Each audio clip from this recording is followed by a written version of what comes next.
And turning to culture, a California judge ruled that a museum in Pasadena, California could keep artwork looted by the Nazis, saying the Norton Museum is the rightful owner of two paintings, Adam and Eve. The suit was brought forth by the family of a Jewish art dealer who was the rightful owner of the paintings when they were taken by Nazi Germany. But the museum argued they purchased the paintings for $800,000 in 1971 legally. And joining us now is correspondent Maya Malgit. Maya, good evening. Good evening. Maya, this is a peculiar case, peculiar especially for the last couple of years. We're so used to hearing about Nazi art that was looted by the Nazis being returned to their rightful owners. Now we have a judge saying, wait a second, no, the museum is keeping them. This is a very unique case as well because this artwork was actually looted more than once. It was looted apparently first by the Soviets when the revolution happened in 1917. It was apparently taken either from a church or from this aristocratic Russian family. And then it was sold at auction in Berlin to a Jewish art dealer. And then it was looted once again from the Jewish art dealer during the Holocaust by Hermann Goering and the Nazis. So what happened is the judge based his ruling on Dutch law, which is also quite interesting, because Dutch law is not very up-to-date when it comes to Nazi art restitution. Is there a specific reason why he decided Dutch law when this was looted in Berlin? It was looted, actually, it was sold in Berlin, but it was looted in the Netherlands because the Jewish art dealer who lived there, Goatsticker his name was, he lived in the Netherlands and his whole enterprise was located there. So everything was looted from there. So they went according to Dutch law.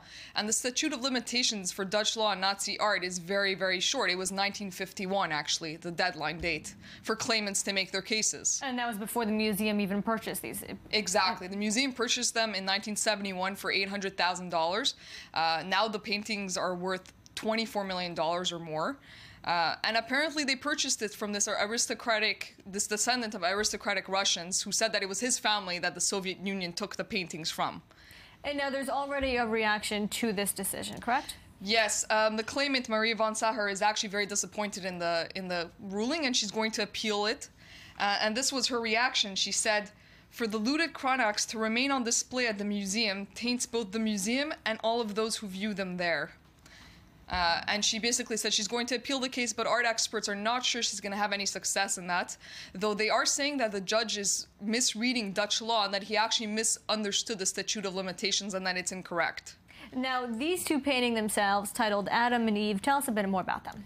These are Renaissance masterpieces by this really famous artist known as Cranach the Elder.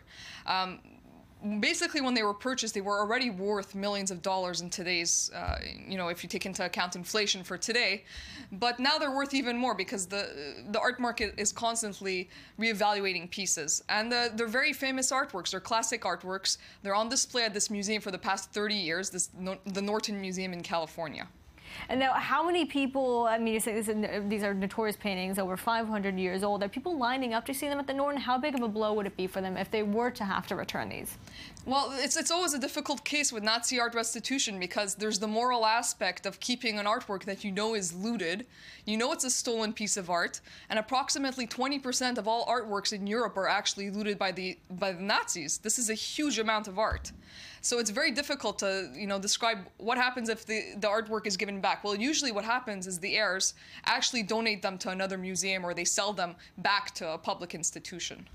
Maya Malgit, thank you very much for joining us today on this very interesting ruling in Pasadena, California.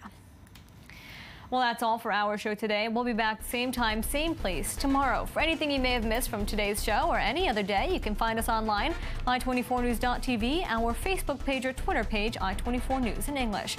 For more of today's top stories, stay tuned to the i24 News Desk and Michal Vivon. I'm Marav Savir. Thank you for watching.